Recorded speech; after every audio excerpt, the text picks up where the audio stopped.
Hey, what's up you guys? This is Junior Trader, and in this video let's take a look at the stock market disaster. And that is, well, we'll start off with Tesla, Nvidia, AMD, SMCI, and we'll take a look at S&P 500 and Nasdaq 100 as well.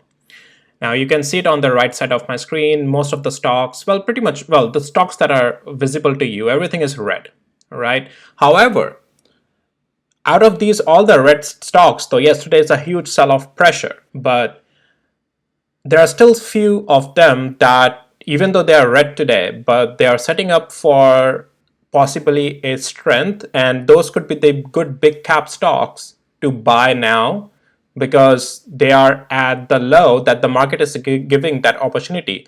And what are those stocks?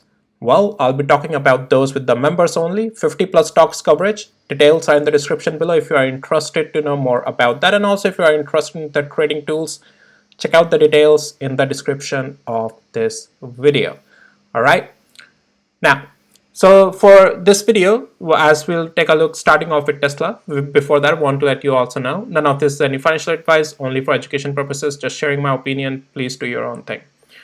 All right, so Tesla, well, unfortunately, we couldn't recapture above 200 days moving average, couldn't get above 208 even, and overall structure remained still bearish. And as you know, I'll be using my tools as always, and we are still in the red structure down there, so nothing has really changed.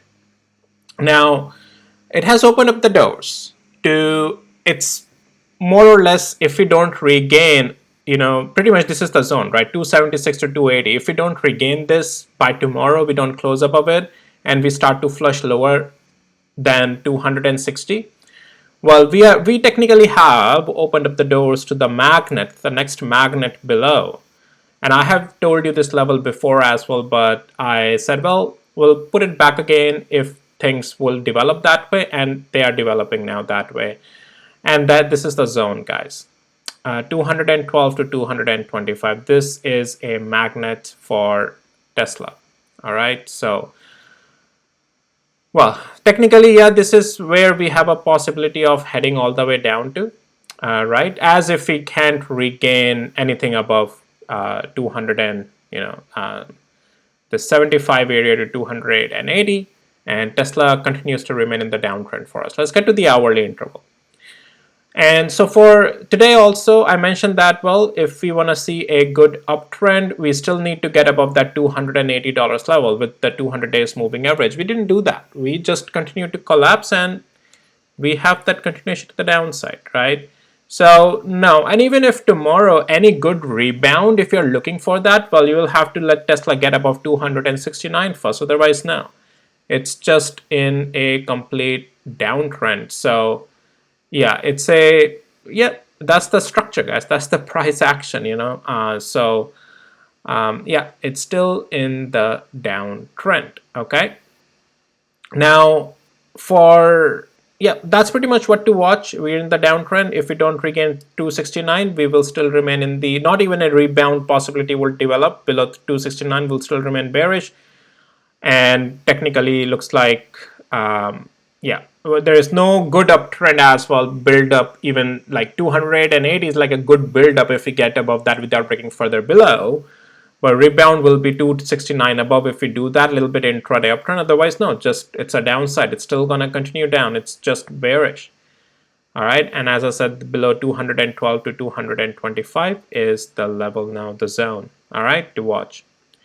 All right. The next one we have is Nvidia. Now we also have, I think, Broadcom's earnings today, right? I will be talking Broadcom with the members, but Broadcom usually may affect Nvidia one way or the other. I don't think earnings have happened yet. It's very post-market, and the price is very close, so I don't think they have dropped anything. But if it breaks leg, well, problem. But anyways, I'll talk with the members on that.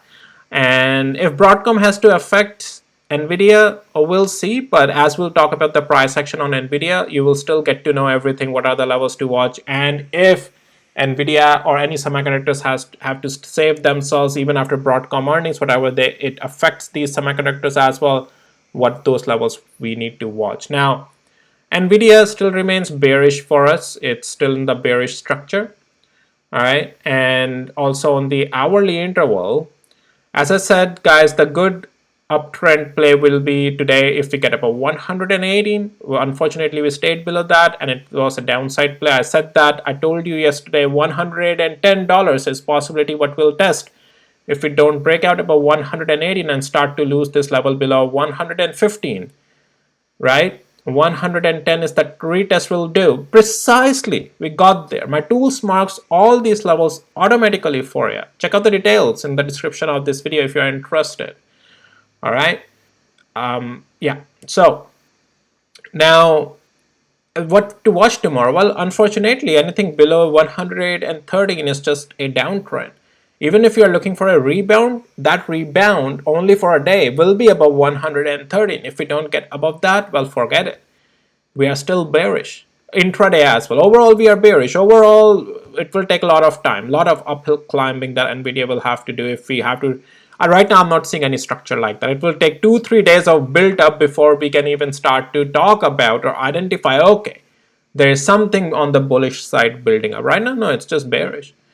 Right, so rebound, as I said, watch that level on the hourly interval. Otherwise, yeah, no, we're just in the downtrend. And as if we lose tomorrow 110, not necessarily $100 tomorrow because Nvidia's range is like $5 to $8, average range being $8, but today's range is $5. So maybe somewhere 103 is a possibility tomorrow, being Friday as well. Things will be a little bit on that full, like to the max, right? So everyone will be super hyped up the end of the week, and 0 day to expiration options, all that stuff, right? All right, so that's Nvidia. Let's take a look at AMD now. Now, I'm a little bit amazed by AMD though. Yes, it's red, but it's not red enough like other stocks, all right? Like even semiconductors, like Nvidia is like almost 6% down. So that area is still somehow holding for AMD, but it's not in bullish structure, guys, okay? And yeah, so looking at hourly interval, well, it did try its best. But if you're looking for tomorrow intraday and if for any uptrend, well, the good one though will be, guys, above this zone like 101 and 101 to 102. That's the zone. If you can get out and above it, that's where a good uptrend will form. Otherwise, we are still in the negative structure. It held really well today though. Compared with how market has sold off today, look at Netflix, negative 8%, $84 down. Are you kidding me? Look at the Netflix over here. I'll be talking this with the members today. Members already know all these plays that I have been doing on 50 plus stocks, guys. 50 plus stocks. All right, so yeah, and overall structure is negative on AMD still. If let's say AMD has to turn around in a bullish structure, well, it has also a lot of climbing to do, but in that regard, strength will be about 103 and 61 cents. Otherwise, forget it right now. It's just going sideways. I'm a little bit amazed today by AMD though, that it's somehow holding better than other stocks today. Well, but as you can see, it has already sold off quite a lot. The amazement is also because it's holding that area, right? The zone, the identified demand zone, right? That's also a really amazing part, because when market is selling off but a demand zone of such type is holding, it tells you that buyers are interested there. All right, so okay, so that's AMD. Let's take a look at SMCI. So SMCI dancing around at $37 area. It's not in bullish structure. All right, it's still technically in the bearish structure. All right, nothing has changed. Okay, you can see it over here. Nothing has changed. What to watch on the day trade side? Well, some strength will be only about $40.89 on the daily interval, like on the overall picture. Otherwise, no, will remain weak. And for intraday, well, we should only look for an uptrend if we get above 38 and 27 cents tomorrow. Otherwise, no. Otherwise, no. Okay, and anytime if we lose it, yeah, it's gonna get weak again. But let's see if it holds through it here. But we'll have to start to see some stabilization before we can play it on an uptrend. Right now, no, it's in the negative structure. All right, so and a good buildup of the strength that can give us some more multi-day trades. That will be about $40.91 on SMC. Otherwise, no, it's just negative still, right, in the structure. All right, and let's take a look at NASDAQ 100 and S&P 500. Okay, NASDAQ 100 is in a deep trouble. I'll be talking with the members as usual as well, but here I'm gonna talk here as well. Only for S&P 500 and NASDAQ, but all other 50 plus stocks, yeah, only for the members. All right, so it's a big problem. It's a big problem. We have lost the 200 days moving average on NASDAQ 100. We have lost a critical demand zone. That was the last line of defense. I told you so. Multi-day intraday weakness has remained. Again, all these in-depth trades I have been talking with the members, as I'm saying. Well, technically, if we are not closing above tomorrow $499 or $500, there is nothing that can save NASDAQ 100 right now. There are zones. It's still quite far away, but technically this is the magnet 448. Let me get rid of that old box, though we don't need that. But this is the magnet now, guys. This is the magnet 448. I will put it tomorrow. I want to see tomorrow how it does, if it's a liquidity grab or gets above. But right now, structure is already bearish, full on. And if it gets above $500, definitely sentiment may not be fully bearish for me again.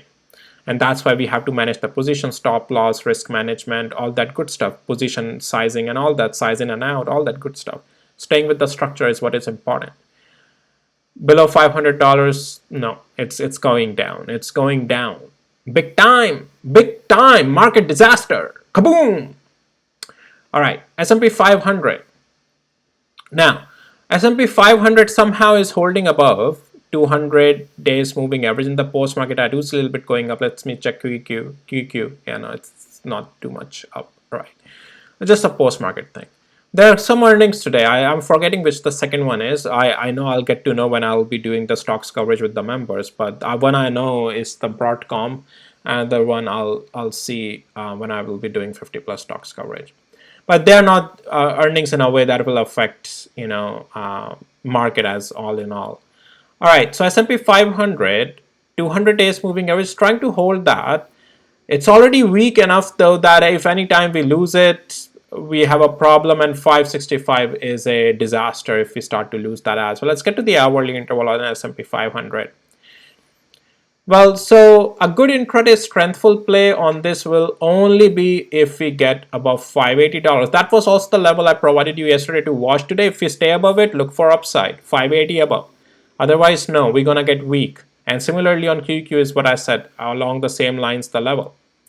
While I'm on the hourly interval, let me revisit QQ. And same thing I said with QQ as well, guys. If we can stay above today 499, look for an uptrend. But we didn't stay above 499. We broke below it in the pre-market.